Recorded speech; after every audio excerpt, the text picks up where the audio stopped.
बच्चन बाबूजी महाराज, चौथा भाग। बच्चन 49वां। आगरा, 7 मार्च 1940। तीसरा तिल पिंड देश की रचना का तत्व है। त्रिकुटी ब्रह्मांड देश की रचना का और सत्य देश तीन लोक की रचना का और राधा स्वामी कुल रचना का। अगर संसार की वासना, चाह, चिंता, भय से रिहा होकर पूर्ण अंग में आपा सहस्दल कमल में मुंतकिल हो जाए तो वहां का शब्द सुनाई दे। इसी तरह जिस घाट पर आपा मुंतकिल हो जाएगा उस घाट के रूप के दर्शन होंगे और उस घाट का शब्द सुनाई देगा। जो जिस घाट का तत्व है उसका ज्ञान यानी सार तभी प्राप्त हो सकता है जब उससे नीचे के घाट के मलिन मन और वासना और चाह का नाश हो। अंतःकरण के घाट पर स्थूल मन और इंद्रियां हैं और मलिन भोग विलास आदि में उनका झुकाव और बर्ताव होता है। उनका रुख बदले और उनका नाश हो तब तीसरे तिल पर जो चंद्र रूप है उसका दर्शन प्राप्त हो। वह इस रचना यानी पिंड देश का तत्व और सार है। ब्रह्मांड की रचना का तत्व त्रिकुटी में है और उसका निर्मल रूप पार ब्रह्म पद में है। पिंड, अंड और ब्रह्मांड यानी तीन लोक की रचना की शक्ति सत्यलोक से आई है। वो तीन लोक की रचना का तत्व है, वही तीन लोक की रचना का कर्ता और कारण है। राधा स्वामी पद जो के असली अनाम, अबोल और अकर्ता है, कुल रचना का तत्व और सार है। अगर संसार और संसारी वस्तुओं और पदार्थों की वासना और चाह को नाश करके या कम करके चिंता और भय से अपने को रिहा नहीं कर लिया है तो तीसरे तिल और सहस्दल कमल पर जो तत्व विराजमान है उसका रूप और शब्द नहीं दरस सकता और नहीं सुनाई दे सकता। पूरे तौर पर मन, वासना और इच्छा का नाश हो जाए और पूर्ण अंग में आपा इस घाट से तीसरे तिल या सहस्दल कमल पर मुंतकिल हो जाए तो वहां के आकाश में जो रूप है उसके दर्शन और वहां जो शब्द की धार आ रही है उसका शब्द जरूर सुनाई देगा। इसी तरह जिस घाट पर आपा मुंतकिल हो जाएगा उस घाट के रूप के दर्शन होंगे और शब्द सुनाई देगा।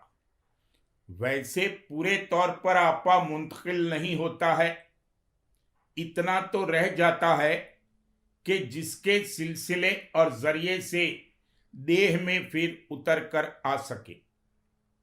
पूरे तौर पर देह से सिलसिला तो मृत्यु के वक्त ही टूटता है।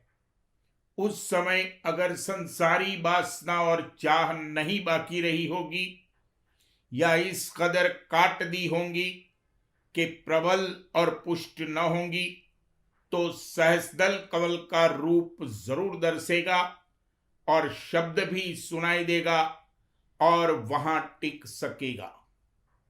पूरे तौर पर मृत्यु सहस्दल कमल में पहुंचकर ही होती है। वहां की आबोहवा का असर कुछ काल तक लेकर फिर जन्म धारण करेगा और अब जो आइंदा जीवन और जिंदगी होगी वो बड़ी खूबसूरती से तय होगी और पहले की कमाई जब वक्त आवेगा थोड़े ही अरसे के अभ्यास और सत्संग दर्शन वगैरह से खुल जाएगी और आगे तरक्की होगी।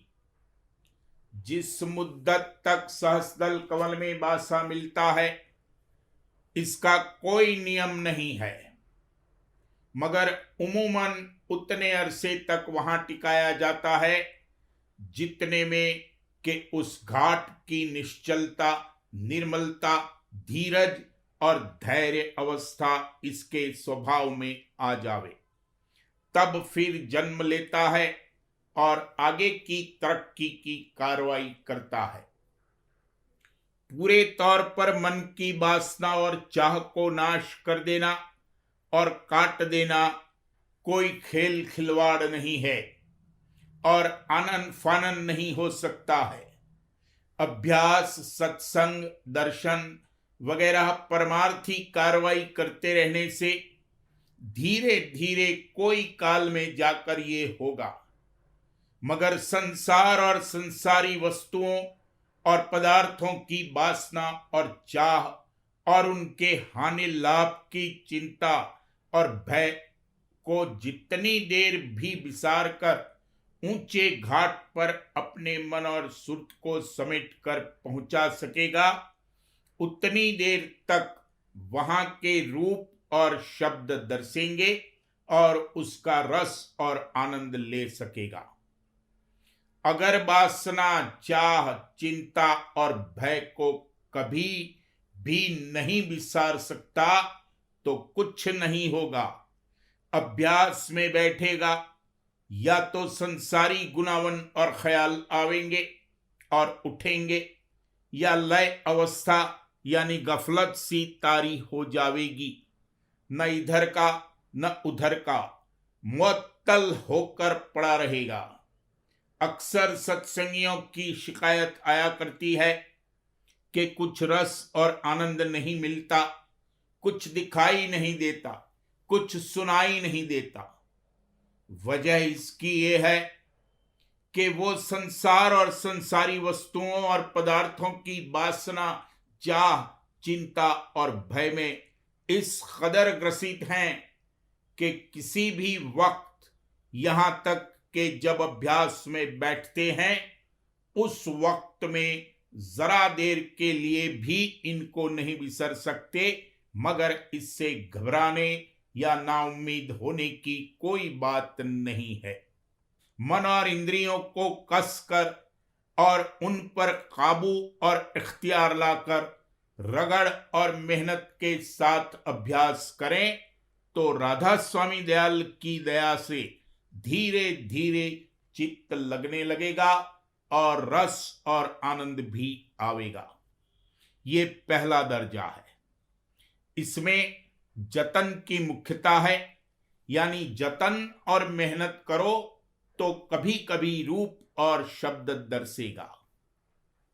यही अभ्यास बढ़ते बढ़ते यानी मन और सूरत को ऊंचे घाट पर पहुंचाते पहुंचाते जब वो वहां कुछ टिकने लगे और वहां कुछ ठौर ठिकाना मिले और होते होते जब आधे से ज्यादा सुरत को वहां पहुंचा सके और ठहरा सके, तब ये अवस्था प्राप्त होगी कि हस्ब दिल ख्वाह मन और सुरत को ऊपर के घाट पर पहुंचाकर रस और आनंद ले सकता है।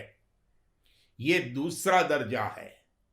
जब चाहा तब अपने आपे को ऊपर के घाट पर मुंतकिल करके वहां के रूप और शब्द का आनंद लिया और जितनी देर चाहा वहां की आबोहवा में रहकर ताजगी और फरहत हासिल की और जब चाहा तब नीचे देह में उतरकर यहां का कामकाज किया। तब अभ्यास बाइख्तियार खुद हो जाएगा। ये बड़ा भारी दर्जा और दया का इजहार है। ये अवस्था प्राप्त होने पर संसार के कामकाज वगैरह जरा सी तवज्जह करने में बड़ी उम्दगी से अंजाम दे सकेगा और यहाँ की चिंता, भय, थकान वगैरह बहुत कम व्यापेगी या बिल्कुल नहीं व्यापेगी। अगर कभी कोई मार्के की बात हुई तो कुछ चिंता या भय वगैरह हुआ, मगर वो ज्यादा सतावेगा नहीं। दूसरी बात यह है कि जब नीचे उतर कर आवेगा तब कुछ न कुछ अंग अपनी चैतन्यता का ऊपर के घाट पर छोड़ आवेगा और होते होते ये दशा प्राप्त होगी कि यहाँ कामकाज करने के लिए बहुत कम अंग नीचे उतर कर आता है और ज्यादा अंग ऊपर के घाट पर ही रहता है। ये गोया 24 घंटों का सुमिरन ध्यान भजन सहज स्वभाव से बन रहा है। जो चीज औरों को जतन और मेहनत करने पर नहीं प्राप्त होती और उनसे नहीं बनती, वो इसको सहज में प्राप्त हो जाती है। तीसरा दर्जा वो है कि जब ये अवस्था प्राप्त हो जाए कि आधे से ज्यादा बल्कि पूरे तौर पर एक घाट से दूसरे घाट पर अपना आपा मुंतकिल कर सके और वो भी बइख्तियार खुद और हस्बदिल ख्वाह, तब वो जोगी या जोगेश्वर ज्ञानी या साध या संत है।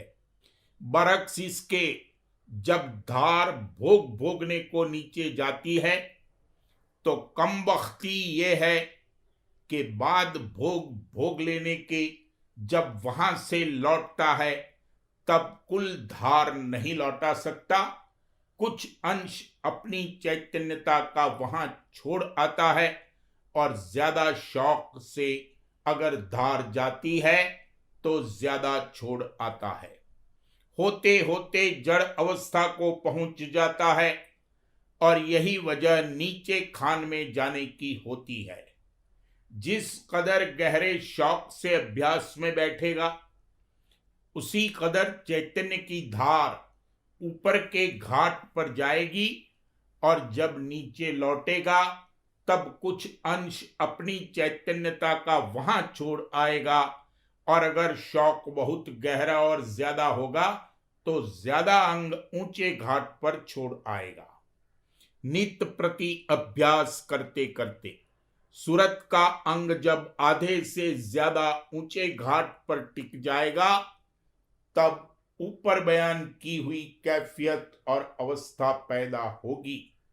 इसलिए मन और सूरत को समेट कर ऊपर पहुंचाने व ठहराने का अभ्यास रोज नियम और बड़े शौक से करते रहना चाहिए और जिस कदर हो सके कुछ न कुछ अंग अपनी चैतन्यता का वहां छोड़ आना चाहिए और इस अमल को बढ़ाते रहना चाहिए तो होते होते एक रोज मालिक से मेला हो जाएगा।